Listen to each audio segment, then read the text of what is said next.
Hi, it's a Lipstick Gal. Thank you so much for watching today. I wanted to try some products that I recently picked up at Sephora, some things that I have been curious about, and I had to exchange a shade for something else, but I wanted to see what they were like today as I got ready. Thank you so much for watching, and if you are new here, I hope you will subscribe. So the first thing I usually do is I use a color corrector, and for a couple years now, I have been reaching for my Charlotte Tilbury Magic Vanish. Somebody told me something interesting at Sephora, and I don't know if I buy it, but I've been looking for a new color corrector because, well, we're running out. And this has been like fantastic for me. And the ones that they had in store, the Tarte one that I'd heard really good things about, they only carried in medium and deep. They didn't have the light in store. They didn't carry the Charlotte Tilbury in store. It's a smaller Sephora. They had a small Charlotte Tilbury area, but they didn't have like the full range. The one thing they did recommend was this. This is new from Fenty. It's their eye brightener. And what I didn't know, I placed an order on Fenty's website like the day that it came out and it hasn't arrived yet for one of these, and I got like the second lightest shade, which is kind of like a neutral fair shade. And I thought it was going to, brighten my under eyes. Well, apparently they have a line of correctors for light, medium, deep, or tan, and then deep. But they didn't make it very clear on their website. So I did end up picking up this. This is the Rose Quartz shade, and it's the lightest corrector they make. But I don't know whether it's going to work. So for years, I have been using a peach toned corrector, and this is the fairest one from Charlotte Tilbury, but look at this. This one here is very pink based.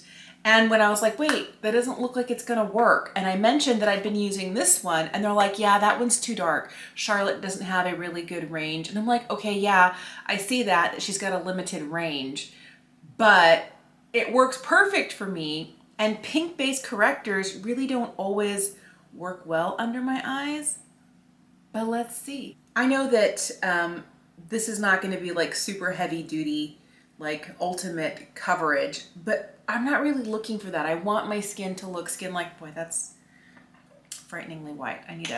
Let's blend. What I really want is lightweight stuff that just enhances my skin. And especially once we start moving into warmer months and I start perspiring more and my makeup doesn't last as long, I guess it's okay. I'm not convinced. The other thing that I have been doing recently, I did a video about it and I will link it for you here if you're curious, but Wayne Goss has a technique that he put up on his website, 6 or 7 years ago, about the best foundation tip ever, like life-changing. And the idea is that you put powder down first. I wanted to get this corrector down before I did that. Okay, well, we'll see. I'm also going to put just a little bit over on my hyperpigmentation like I do with my Charlotte Tilbury. I feel like I'm spreading white all over my face. The next shade in the corrector that was a little bit deeper than this was definitely too dark for me. And it seems weird that, Fenty wouldn't have a shade that would work for me. This one, maybe I need to reserve judgment until it's all blended in and I have the rest of my makeup on. So I find that when I put down a layer of powder before I put on my foundation, this is Wayne's technique, what's great about it is I end up not needing as much powder on top, and it helps keep my foundation in place really well. The other thing that's great about this is it does kind of forgive, well, it looks a little bit more forgiving, like over pores, across my nose, and some of those deeper lines across my forehead. They don't look quite as obvious, and that's kind of what I'm going for. I had to return this. I had the lighter neutral shade. I think it was 04N. This is 10N, and this is a much better shade on me. This is the Sephora Best Skin Ever, and I don't want to use more than a pump. I've been a little bit worried that putting too much product over powder can just make it look cakey, and that is not my goal. My goal is to look a little bit more natural and not have to put powder on over the top so that it just looks a little bit more like my skin. The older I get, especially right across in here, I find that when I smile, all of this really, and like right here as well, it really shows if I have a lot of foundation on and then powder on top and all the powder products. So I'm trying to find good cream alternatives, and I have really been loving a lot of cream products recently. But if you have any favorites, please let me know. Or any tips to kind of help minimize the look of, you know, crepier skin as we age, because I am using such a lightweight concealer and kind of going really light with the overall foundation. I don't want to put too much concealer over the top. I just want to hit some of my problem spots, hyperpigmentation and things like that, and then just bounce it in.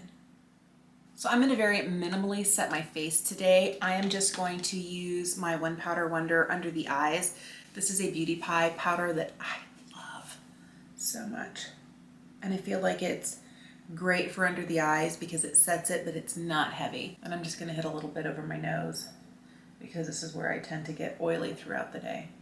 So that first layer of powder, then foundation and concealer, and then another quick layer of powder in kind of like my more hydrated spots. I was gonna say oily, and I was like, I don't like the sound of that. I have really been liking this bronzer from Danessa Myricks. This is her lightest shade, and I think what I'm gonna do is I'm just gonna take a smaller sponge and then just start blending it in.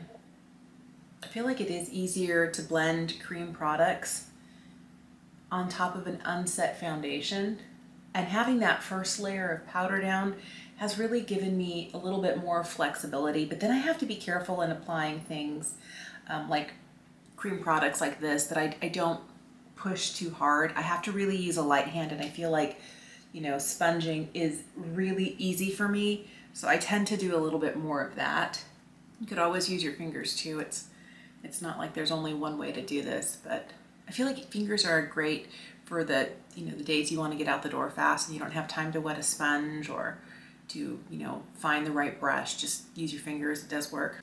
So when I went in to exchange this, I also made a few other returns, things that I picked up during the Sephora sale that just weren't working for me. And so I was like, well, what else could I pick up? I decided I really liked the Patrick Ta bronzer I have. The bronzer duo is so great. I thought I'd pick up one of his cream and powder blush duos. And I tried this the other day. I love this. One's called She's That Girl, but today I'm gonna use just the blush, and I'm just gonna pop this on right here.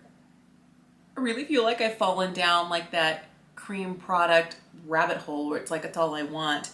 And then I've been doing a lot of blush recently where I have a ton of cream blush, but I use it all the time, and I've just been adding more and more, and I'm starting to feel like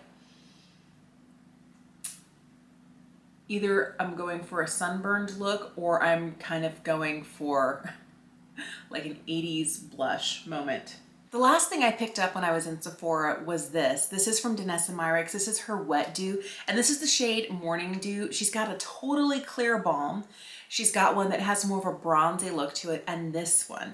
And I don't know if I love this yet because it kind of comes off looking a little white and clear, and then it has some golden shimmer in it, but in the sun it's like really, really sparkly. Like it looks like there's a ton of glitter, and I'm not sure that's what I'm going for, but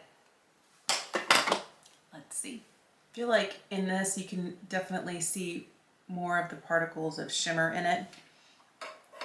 My youngest daughter loves this. She's like, it looks like a unicorn licked me, and I was like, kind of. I was putting some of this on my kids yesterday, and my oldest was like, Mom, it's got too much glitter. And I'm like, if a 13-year-old is saying it has too much glitter, maybe it's not for me. But I do like that it gives kind of like that hydrated cheek look. The one thing, do you see that it kind of eats away into the blush a little bit here? Like you can see a line right here. This is definitely a super hydrating product.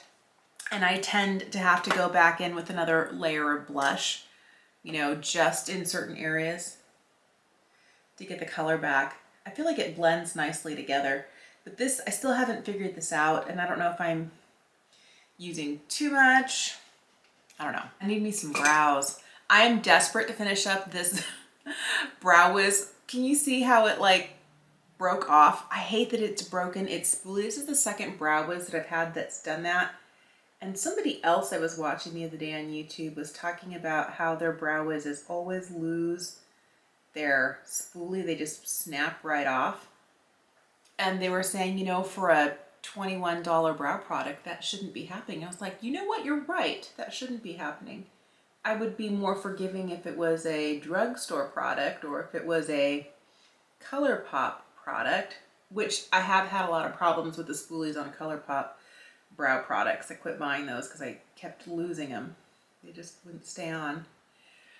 But now I have to use a different, because like I want to spoolie this and I can't just slip the pencil over. I did something I didn't think I was going to be doing quite yet. I took my daughter, my oldest, who's 13, shopping for cosmetics yesterday. I took her to Walgreens to get vaccinated. She got her first of the Pfizer vaccine yesterday. My husband and I are already both vaccinated, and we were anxious now that it's something that we can do. We made an appointment, got her scheduled, got her in, and they said you have to wait for 15 minutes, but you can walk the store if you want. And I was like, okay, great. So my daughter had asked me if we could like pick up ice cream or something on the way home, and I'm trying really hard because I've struggled with my weight my whole life. And coming from a family where we celebrate everything with food, we mourn everything with food. Like food is just part of who my family is. And on top of that, it's very much part of Mexican hospitality. And if you didn't know, I'm half Mexican. So my mother and my grandmother, I mean, like they live to feed people. It's their favorite thing to do. Well, my grandmother's gone now, but like my mom, that's how she is. And I've taken on that role. And I don't want to turn like everything into like a moment for food. So I said, well, we could stop and get ice cream, but if you know, would rather, I said we could also, you know, maybe pick up a few things at Walgreens, you know, maybe a highlight, a lip balm, a clear brow gel. She was like, what? Makeup? And I was like, well, it's kind of like you wouldn't really see it. It would just make you feel a little more polished. She's like, yes.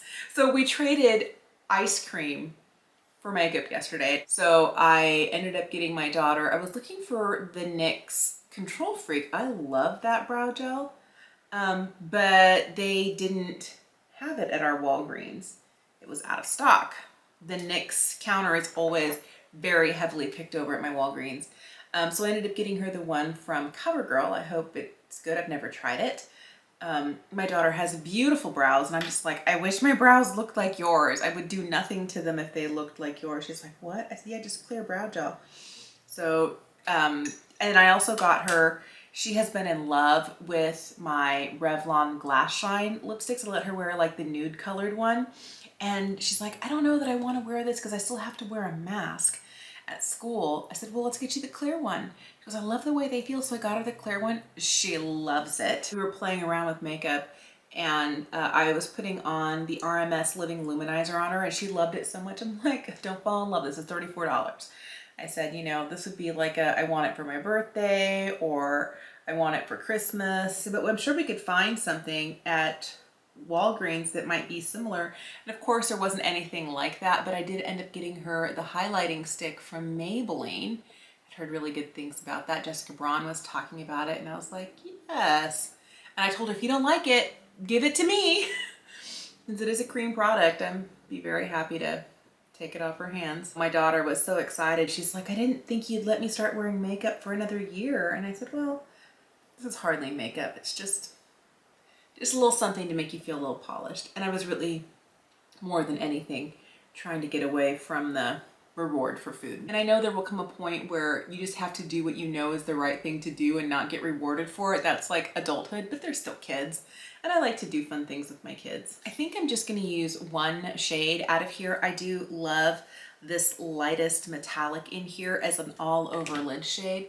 I think that's all I'm gonna do today. I feel like my Wayne Goss Mauve lip liner has been overtaken by this one. This is the one in Sepia. I'm going to throw on this Beauty Pie lipstick. This is their Future lipstick, but their matte formula. This is called Baby Beige. I don't know about this. I feel like this is a really nice foundation. I like the way that it looks on my skin. I have yet to try it where, you know, foundation first and then powder, but I do like Wayne's technique of powder first and then foundation. I feel like it's really, really great. I do like this Patrick Ta cream and powder blush duo. I knew I would, because if it was similar at all to the bronzing duo, which I love, I'm so glad I picked this up. This, I don't know about, because if you look, you can still see my dark circles, or they're still pretty prominent. And my goal was to have something a little bit more, I'll have to play with this. The jury is still out. And I don't know if this is the right shade for me. It's the one that's supposed to be color correcting for fair skin, but I don't know that that pink based corrector is really what is gonna work best for me when I'm used to using more of a peach based corrector. I'm still looking for a corrector that isn't too dry and that isn't too emollient. And I may just have to get another one of these. This may be like my Goldilocks of color correctors, but if you have a favorite, let me know in the comments down below. Thank you so much for watching today. I would love to know if you've been trying anything new or you've picked up recently at Sephora that has been working amazingly for you, or things that, like me, jury is still out. Let me know in the comments down below. Thank you for watching. Thank you for being subscribed. Have an incredible day, and I will see you again soon.